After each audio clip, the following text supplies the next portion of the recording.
Halo sahabat Sintesa, selamat datang di kanal YouTube kami. Bersama saya Yudhani Prawijaya. Dan saat ini kita akan berbicara mengenai penanaman mangrove dalam melestarikan lingkungan hidup. Telah hadir di sini Bapak Agus Salim Tanjung dan Bapak Rahmat Syah yang akan berbincang-bincang bersama kita terkait penanaman mangrove yang telah mereka lakukan.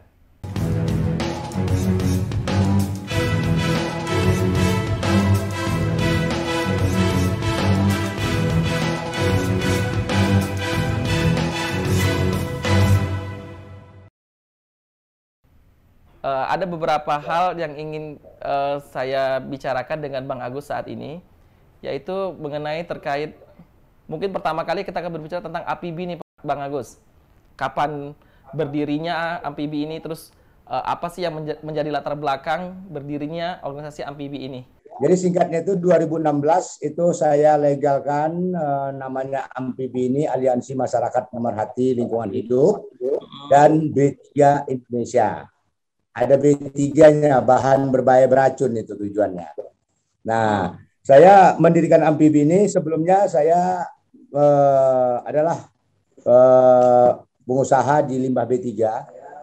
Ketepatan saya saat itu mengerjakan sesuatu hal yang sifatnya itu adalah limbah-limbah yang dari BUMN lebih banyak. Tetapi saya sangat senang, tertarik saya dengan pekerjaan tersebut. Tetapi satu sisi lagi saya perhatikan juga di sini ada organisasi lingkungannya juga belum berjalan ya.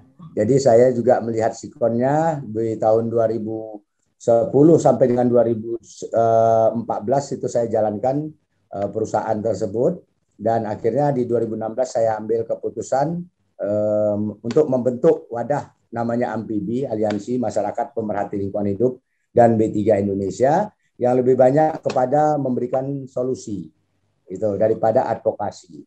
Jadi kita akan terus berupaya setelah 5 tahun berjalan dengan upaya semangat bersama yang sekarang sudah terbentuk dari 20 provinsi ya. Tapi untuk kabupaten kotanya memang belum semua.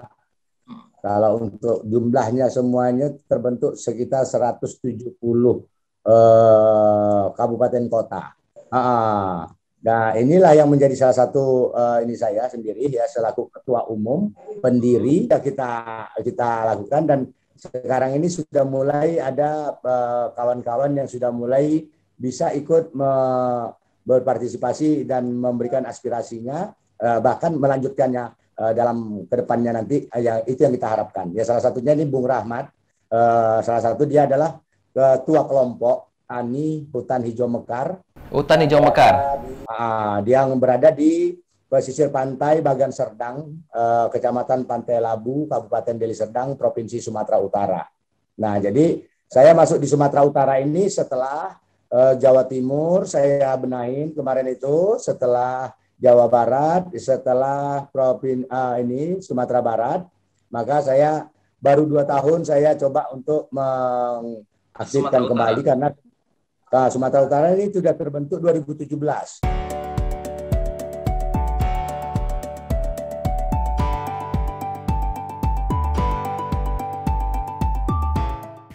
Saya dengar ada Jawa Timur, Jawa Barat, terus kemudian ke Sumatera Utara. Kantor pusatnya sendiri amfibi ini di mana, Bang? Kalau kantor pusat itu sebenarnya di Cempaka Putih ya, itu karena tidak Jakarta berarti, Bang ya? Jakarta, tetapi lebih banyak di Bekasi. Amfibi ini kan lebih kepada limbah ya. Terus kenapa bisa langsung kemudian ada juga kepikiran nih ke penghijauan ya? Tadi seperti hutan hijau mekar gitu ya? Oke, ya. Jadi kalau skill saya memang di B3 ya, bahan berbahaya beracun. Tetapi di sini juga kita juga di sini kalau lingkungan hidup itu dia menyeluruh ya. Jadi namanya juga amfibi, darat, laut dan udara. Nah, terkait hutan hijau mekar ini Bang Agus, ini berarti ada satu hubungan ya, suatu relasi ya antara hutan hijau mekar ini dengan mangrove ya. Ini kan kalau saya lihat kemarin itu kan ada video gitu ya terkait bagaimana amfibi ini concern sekali terhadap penanaman mangrove. Nah, ini mungkin bisa diceritakan apa sih inovasi amfibi terhadap penanaman mangrove ini, Bang Agus? Jadi kalau kita masuk ke dalam mangrove ini sebenarnya bukan ini ya, kita melihat memang kita terpanggil saja untuk turun ke laut ini. Nah, ke laut ini dalam pengertiannya mangrove ya. Mangrove kita lihat ini memang sekarang lagi digadang-gadangkan oleh internasional dunia ya. Apalagi RI1 Pak Joko Widodo akan membawa ranah ini kepada G20 tahun besok itu kan. Itu. Nah, saya terpanggilnya seperti ini. Ini mangrove mengatasi abrasi yang lebih banyak ya, pengikisan pantai. Pengikisan pantai. Tetapi saya berpikir di sini, kenapa mesti mangrove itu harus ditanam itu di pesisir, di pantainya saja, di daratnya. Kenapa tidak kita mengarah ke laut gitu. Nah, ini tentu bagi saya ini perlu kita membuat dalam satu ini ya, uji coba kan itu.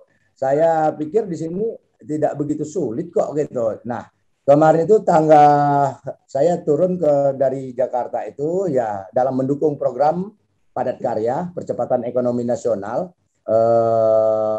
yang telah ini regulasikan oleh Presiden Republik Indonesia.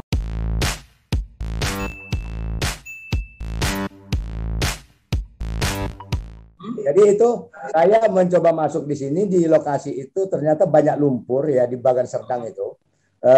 Lumpur itu tingginya 1 lutut lah ya, dan itu kalau kita jalan ke tengah laut itu hampir 1,5 kilometer, hampir 2 kilometer gitu. Nah, tentunya di sini kan perlu solusi itu gitu. Amfibi kan hadirkan solusi kan itu, jadi yel-yelnya amfibi hadirkan solusi. Di tanggal 1 September 2021 itu kita coba untuk membuat terobosan menanam dengan pola tanam rumpun berjarak namanya, tetapi dengan menggunakan kekuatannya 1 batang belahan bambu. Jadi belahan bambu ini kita buat itu sebagai penahan bibit pohon itu supaya tidak terhantam ombak yang besar. Jadi ombaknya cukup besar, 1 meter hingga 2 meter tingginya. Itu. Nah, dari situ kita coba di 1 September itu cuma 50 batang. Setelah itu kita coba lagi, ya kan, di posisi 500 batang. Saat itu tanggal 23 September, nanam bersama Presiden Republik Indonesia itu. Waktu itu Pak Jokowi berada di Cilacap, kami ada di Bagan Serdang. Dengan mengerahkan jumlah orang anggota amfibi sama kelompok tani dan masyarakat 170 orang kita turun itu. Kita tanam, nah sekaligus kita lanjutkan penanaman yang dengan penopangnya itu pengamannya 1 bambu dibelah itu. Nah, kita tanam setiap rumpun ada yang 3, ada yang 5. Satu rumpun tuh. Nah, ternyata 1 minggu kemudian kita lihat waktu itu lagi kenceng badainya, pohon tersebut hidup. Nah, di tanggal 7 Oktober terjadilah badai besar, itu namanya pasang perdani kalau orang pesisir pantai. Pasang perdani itu mencapai 1 sampai 3 meter itu hantaman ombaknya. Seluruh pantai dari Kabupaten Langkat ya, perbatasan Kota Medan, Deli Serdang, Serdang Berdagai, Sergei dan Batubar. Asahan juga semua ya? Semuanya. Itu habis diterjang ombak. Khususnya itu di Sialang Buah itu ada pondok itu ngangkat itu pada ini. Nah, di lokasi kita itu keangkat juga pohon cemara, sudah berumur 8 tahun, akar-akarnya ngangkat.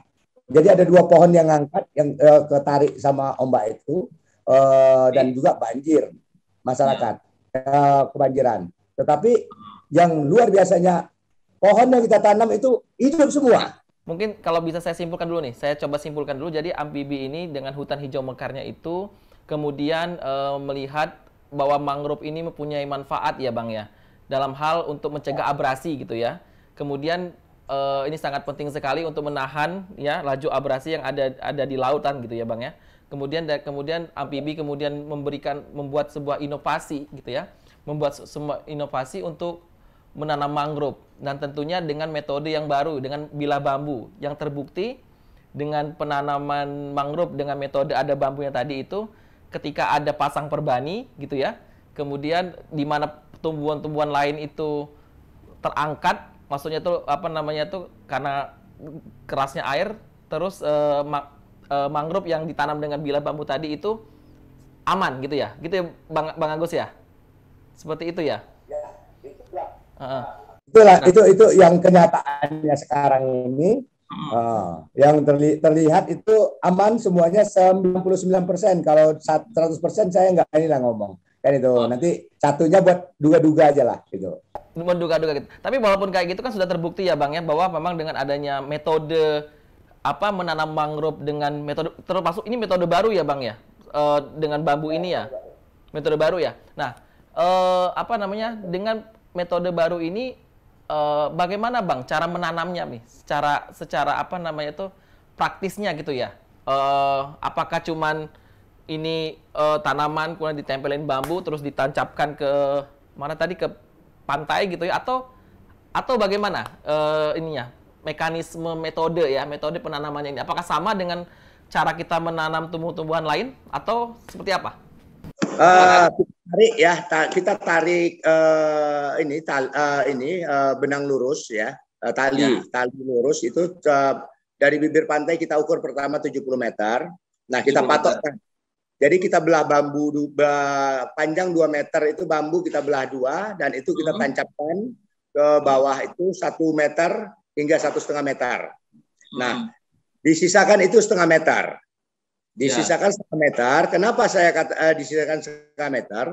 Karena setelah saya pelajarin itu di lokasi-lokasi itu kok selalu patah dia, kalah. Kalah antara bambu dengan apa? Bambu itu patah itu karena dia seringnya dihantam ombak itu dari atas ya. Di atas itu posisi ombak di situ kan 1 meter 1,5 yang lebih banyak. Nah, itu jadi desiran ombak itu terus dorong setiap pagi itu kalau kita lihat itu kalau kita pasang sekarang pasti miring dikit. Oh, gitu. Jadi setelah acuan 1,5 meter itu ternyata itu memang ombak di atas ya, di bawah dia udah tenang. Itu.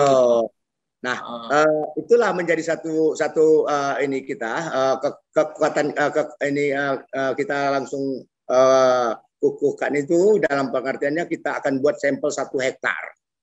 1 hektar dengan jumlah 10.000 batang bibit. Nah, bambunya tadi Bang, itu masuk ke dalam itu tadi berapa meter? 1 meter sampai 1,5 meter. Tanamannya gimana? Tanamannya juga segitu juga tanamannya? Atau cuma bambunya aja yang masuk ke dalam itu? Tanamannya ini, itu kita ambil 5 batang mangrove, itu kita ikat dulu. Kita ikat. Nah, di saat kita mau tanam itu posisi miring, agak miring ya. Jadi posisi miringnya itu berapa ya? 30 derajat lah ya. Itu lumpurnya kita tarik ke angkat ke yang lumpur itu kurang lebih 30 cm ya, 20 cm. Jadi yang kita tinggalkan itu hanya daun saja. Hanya daun saja. Daun ke atas itu ada kelopak, 4 kelopak daun itu kita tinggalkan. Sisanya kita turunkan itu dan posisi batangnya yang kita udah ikat itu 5 batang itu tempelkan di tengah-tengah bambu. Di tengah-tengah bambu. Yang bulat itu. Jadi posisi dia mengumpet di tengah-tengah itu. Gitu. Jadi di tengah bambu itu kan bambu agak setengah lingkaran ya. Iya, setengah lingkaran ya, betul. Jadi di tengah-tengah itu ya, oke ya. Nah, setengah ini dibelah 2, ya dia masuknya di tengah ini Jadi di samping tertutup dia dengan ombak. Antap posisinya dia ditutup bambu. Itu. Oh, jadi bambu ini fungsinya sebagai menahan ombak ya, begitu ya maksudnya ya. Ombak intinya itu. Cuma ini karena saya juga sudah membuat sampel sebelumnya. Sampel sebelumnya ini kita coba untuk menahan ombak. Menahan ombak ya dengan bahasanya pemecah ombak ya. Benteng itu kita buat dengan kekuatannya dibantu bambu, kita lapis lagi dengan kayu api-api ya, bahasanya kayu dolken lah kalau di Jakarta itu kan itu. Ditahan dicagak. 1 hari 2 hari tahan. Nah, 3 hari mulai goyang-goyang dikit, seminggu mulai goyang-goyang dikit. Di saat ada ombak besar, pagar-pagarnya habis semua. Oh gitu ya, itu percobaan. Tidak tersisa. Itu tidak tersisa yang namanya itu bambu itu bersih, disapu, dibawa lagi Kak. Udah nggak tahu kemana itu. Itu acuan itu setelah 2 kali gagal. Gagal pertama itu kita buat itu, yang kedua kita buat dengan menanam di dalam keranjang. Dalam keranjang, ya. Keranjangnya juga disapu, bersih. Disapu. Sama keranjang-keranjangnya ke bawah air, gitu ya Bang? Iya.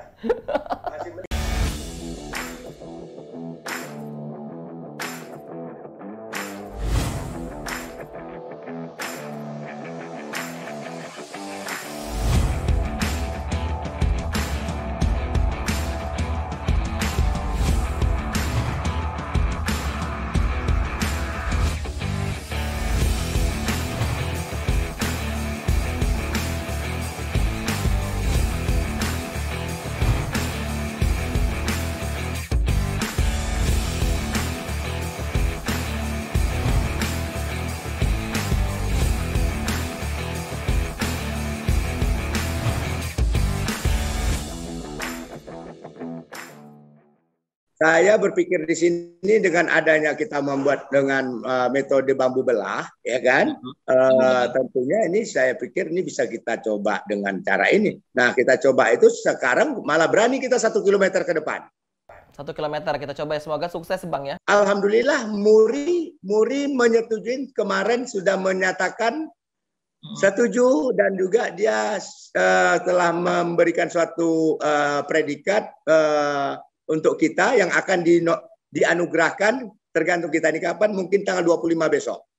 Sempat kepikiran nggak Bang? Kan ini kan penemuan baru nih, ada hak patennya gitu loh. Tentu hak paten itu kita berharap, sebelum hak paten ini kita daftarkan, kita catat di Museum Rekor Dunia Indonesia. Tentu kita berharap ini kita jadikan hak paten. Saya juga berharap ini bisa koordinasi dengan pemerintah, baik daerah maupun pusat. Yang mana ini juga kan kita perdesnya pun sedang kita buat, dorong. Udah dibuat perdesnya, tapi belum ada dimunculkan perdes peduli mangrove ini, belum ada. Nah, kita dorong ini menjadi satu peraturan desa maupun peraturan bupati. Kan tadi kan itu kan manfaat mangrove itu kan terkait abrasi ya. Nah, kira-kira nih ini bisa nggak nih mangrove ini juga menahan laju tsunami? Bisa nggak kira-kira kalau sampai tsunami-nya tinggi 10 meter, kira-kira bisa nggak? Atau ya tetap terbenam juga ya gitu? Jadi untuk usaha ke masyarakat ya, untuk di masyarakat pesisir itu kita buat dengan pola tanamnya memang tetap rumpun berjarak ya, dan 1 rumpun 5 dengan jarak itu 1 meter ya, terus itu manjang. Nah, nanti kita selingkan itu dia 3 meter lagi, 3 meter ke sebelahnya, baru manjang lagi arah ke tengah laut, begitulah jejer. Itu untuk usaha. Usaha untuk menghadang tsunami tadi ya, Bang Agus ya? Belum, usaha tadi, untuk usaha masyarakat dulu. Nah, usaha masyarakat itu ternyata di bawah itu bisa hidup nanti itu udang cukup besar, namanya di sini udang ronggeng namanya. Itu 1 kilonya 4 biji isinya, dan harganya itu 400.000 1 kilo. Itu ekspor. Nah, itu mungkin akan kita pikirkan juga. Nah, untuk tsunami ini kita ada juga ininya yang tipe yang kita akan siapkan. Nah, itu modelnya lebih banyak dia menahan ombak nantinya ya. Dan kita itu akan buat itu nanti di Aceh. Ya. Oh, gitu ya. Modelnya rumpunnya dia model panah ya. Model panah, busur, tetapi dia maju terus diselang-seling. Nah, cara tanamnya juga sama. Kita menggunakan karena di sana itu kan rata-rata kan ombaknya nggak kuat. Iya, betul. Nah, ombak 1 meter sampai dengan 3 meter tentu itu sudah hal yang biasa di pinggir pantai. Nah, cuma di sini apa sebagai penahannya yang bisa bertahan? Nah, ternyata ada yang kita buat ini bisa dikatakan 99% kalau pohon besar keangkat, pondok keangkat, ternyata bibit kita masih hidup, berarti kan perlu kita tidak lanjutin ini kan itu. Itulah yang kita juga harapkan juga, bukan hanya sebatas menanam. Menanam saja orang kadang-kadang menanam, tetapi kan arahnya ya ditanam itu apa? Ya kan gitu. Harus ada manfaatnya ya Bang ya. Nah, kalaupun seandainya ditanam tidak ada yang menjaga, yang merawat, ya ini tentunya juga jadi masalah. Nah, Kabupaten Langkat itu sekarang itu kita lihat sudah gila pembalakannya. Oh. Jadi ini yang perlu kita memberikan satu solusi ya. Pembalakan liar itu di Kabupaten Langkat itu memang sengaja dibiarin atau bagaimana? Kalau gitu Bang, ini terkait sosiokultural nih Bang. Nah, jadi kan di satu sisi ada pembalakan, satu sisi penanaman nih. Nah, berarti kan dalam menanam mangrove ini kan mau tidak mau nih amfibi harus apa ya, memperhatikan ya masyarakat dari sisi sosiokulturalnya. Nah, kira-kira bagaimana nih? Ada nggak dari pihak amfibi untuk memahami cara-cara nih ya, bagaimana memahami sosiokultural di masyarakat? Kan kita kan harus sosialisasi juga nih bagaimana menanam mangrove kan tentunya kan. Karena di satu sisi orang-orang udah pada membalak nih, sedang kita malah sebaliknya menanam gitu. Gimana Bang? Ada cara-cara pendekatan seperti apa gitu dengan sosiokultural masyarakat?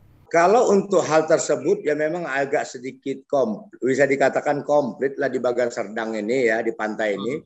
Pertama memang daerahnya juga mama ada cerita juga ya di Deli ini ada sejarah-sejarah zaman dahulu lah kan itu. Nah kalau permasalahan masyarakatnya itu komplain pun juga sama gara-gara pom mangrove katanya kan, gara-gara nanam bakau saya kebanjiran katanya kan itu. Padahal bukan kebanjiran, memang ketepatan lagi naik air rob kan itu. Jadi dia belum memahami apa itu yang namanya mangrove, itu pun tidak paham ya, mesti ngotot-ngotot. Itu kita juga coba lakukan sosialisasi. Satu hari ini Bang Agus hari kerja atau termasuk juga Sabtu Minggu? Atau kalau mereka bekerja saja? Kalau hitungan harinya ada satu kebijakan di sini karena padat karya untuk percepatan ekonomi nasional. Pengertian satu hari itu pun bisa diakumulasikan. Tidak harus dia itu satu hari penuh. Kalau ada penggantinya bisa diganti. Jadi satu hari penuh itu bisa dihitung ya, dia dengan digantikan anak atau suami. Gitu. Dengan jam istirahat berapa jam? Dari jam 8 sampai jam 4 sore tadi? Ya, 1,5 jam itu. Jam 12 kurang sampai jam 1. Bang Agus, ada target nggak satu hari itu berapa luasan yang ditanam? Kalau untuk target sudah pasti, itu memang sudah kita buat timeline-nya ya. Timeline-nya ada. Itu jadi hal-hal seperti memang kerja kerasnya ketua sama pengawas ya. Yang namanya masyarakat pesisir tahu sendiri, kita apalagi nggak ada yang ngawasin. Iya betul. Suruh nanam, iya berangkat dia nanam, bawanya lah kan bakau itu kan, tapi dia bawa rokok sebungkus, tanam satu ngerokok sebungkus. Iya. Tapi saya tahu persis itu karena kita kan di sini tetap kita kawal ya. Hal ini karena kan program padat karya. Nah kalau dibilang kita tidak tahu nanti salah lagi kita kan itu. Kan? Istilahnya menanam pohon baru, tapi di sisi lain ada pembalakan. Jadi ada dua hal yang berbeda ini. Satunya menanam, satunya membalak gitu ya. Nah, tentu ketika kita menanam mangrove ini kita akan berhadapan dengan masyarakat. Nah, masyarakat ini bagaimana? Ada nggak hal-hal khusus yang kita lakukan untuk mengatasi gitu ya kejadian yang ada di masyarakat yang terkait sosiokultural di masyarakat tersebut? Bagaimana kita bisa meyakinkan masyarakat untuk menanam mangrove ini? Kalau dilihat dari sosiokulturalnya. Seperti itu Bang Rahmat. Oke, terima kasih Pak. Caranya, kita kan sudah menanam ini. Kita sampai saat ini kita komunikasi terus sama masyarakat-masyarakat yang kurang paham mengenai mangrove. Jadi ini kita kan ada 3 dusun nih. Jadi kita ada 3 dusun. kita paparkan sama-sama masyarakat-masyarakat yang kurang mengerti masalah mangrove. Jadi mengenai merambah hutan lah kita bilang ya. Kalau Ya, untuk di Desa Bagan Terjang, insya Allah mudah-mudahan orang itu sudah ngerti. Masalahnya sebagian yang nggak tahulah sendiri lah Pak ya, kalau daerah pesisir ini kan keluar bahasa Melayunya orang tua aja kerja, kami tidak, katakan gitu kan. ya, ya. Jadi yang kerja ini ya otomatis di sini ada peraturan yang menggaji itu kan pemerintah. Jadi, ada dari harus pakai buku rekening. Nah, jadi setiap yang ada buku rekening, setiap anggota itu yang didaftarkan ke pusat, ke BRGM, ke Bappedas. Jadi mana yang tidak ada buku rekening, kita bilang ya nggak bisa lah kerja kan gitu, yang gaji kan melalui buku rekening.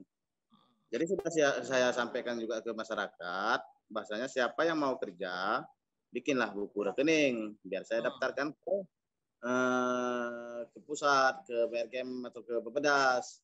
Jadi supaya bisa menanam. Ya sebagian mau, sebagian tidak. Jadi sudah ada program ini, orang kan nggak yakin ini Pak. Bahasa program terlalu besar kan gitu kan. Jadi saya yakin karena 2010 saya sudah mengabdi kehutanan ini.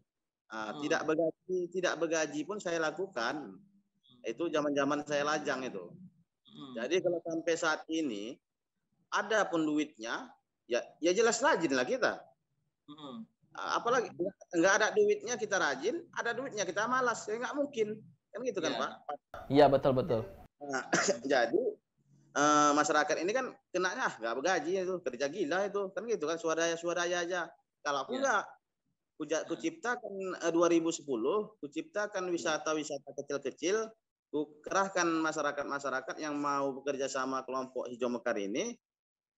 Sampai sekarang insya Allah wisatanya tidak terlalu cantik, tapi bisa lah masuk mobil untuk makan-makan, kena lihat-lihat laut, bisa lah. Nah, jadi inilah mangrove. Mangrove ini kan banyak manfaatnya Pak.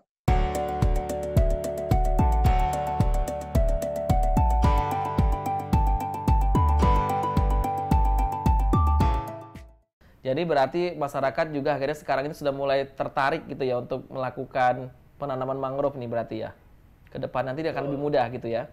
Dengan adanya kerjasama kami kelompok didukung oleh didukung oleh pemerintah, kerjasama sama lembaga amfibi, Pak Agus Salim, Ketua Umum, dengan respon dan dengan ajarannya yang bagus kita ikuti sampai sekarang insya Allah program kita disetujui pemerintah sampai sekarang dan sampai 2024 insya Allah Pak. Jadi saat ini ya kita terima kasih sama pemerintah, 148 orang yang bekerja, 140 KK termasuk KK itu masyarakatnya Pak ya, bekerja, baik emak-emaknya 90 lebih, sisanya ayah-ayah, adik-adik, abang-abang. 140 KK ya Bang ya berarti ya. Jadi bisa bukan 140 orang ya, 40 KK ya, 140 KK ya. Kalau di Desa Bagan Serdang, Kecamatan Patelabu, itu desanya sekitar 500 lebih KK-nya. Jadi yang bisa saat ini yang mau kerjasama sama kita, yang masyarakatnya 148 KK ataupun 140 orang. Ya hampir sudah lewat seperlimanya ya berarti ya. Ini ada usulan lagi sama pemerintah juga dan usulan kami lah sama amfibi mengenai tahun depan sekitar kurang lebih 300-an atau 400-an hektar kurang lebih Pak. Ya. Menanam tahun 2022 ini. Walaupun tadi sekitar 20% lebih ya sudah memahami program ini dan mulai ikut ambil bagian ya dalam penanaman mangrove ini.